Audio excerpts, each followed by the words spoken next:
Today's prop, nothing to do with what I want to talk about, but I've remembered I got that in the garage and it was waiting for a moment when we were doing things on film. How are you, Grace Church? It's been a lovely sunny day, but I'm sure you've noticed every time we check the news, if we dare check the news, the number of people in the UK and around the globe that are catching this horrible virus is growing. The number of people falling sick is growing. Many of us will fall a little bit sick and it won't make much difference, but for some it's very, very serious. It's affecting everyone and everything. So this is one particular time where we might have particular fears, particular anxieties, particular worries. What do we do with those? How do we respond to those?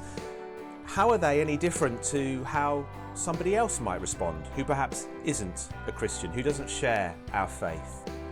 If we have fears or anxieties or worries, does that mean that we somehow failed? Does it mean that we're not really being a good enough Christian? No. Is the fact that we have fears something we should worry about? Should we worry about our worries? Well, the Bible is very clear. It's very open and honest about the fact that God's people will have fears, will have worries, will be anxious. It admits that they're there. It admits that it's kind of normal to have those. And it doesn't say deny them, bury them, ignore them. No. The difference in the way we can respond when fears bubble up, when anxieties arise, when worries come towards us, is that we have somewhere to bring them. We don't have to sort of conquer them ourselves. We don't have to find something within us. No, we can bring them to God. And there's lots of Bible verses that talk about this, that we have a place where we can confront our fears with faith. One of the places we know about and we sing about, and you can hear that tune in the background, is the memory verse we've done many a time at Grace Church, Psalm 55, verse 22. It's one of my favourite verses and favourite tunes. Seeds Family Worship put this to music. Cast your cares on the Lord, and he will sustain you. He will never let the righteous fall. The righteous are those who've been made right with God. It's a gift. Doesn't mean that we're self-righteous, doesn't mean we're goody-goodies, no.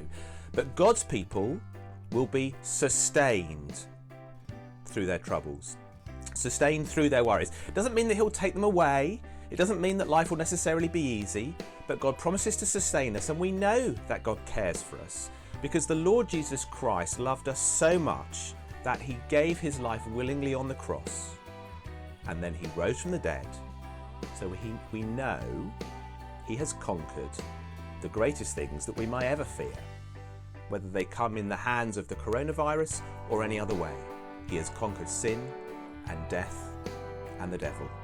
So friends, read about it, sing about it, cast your cares on the Lord because he cares for you. That's a wrap. I'll see you tomorrow, Lord willing.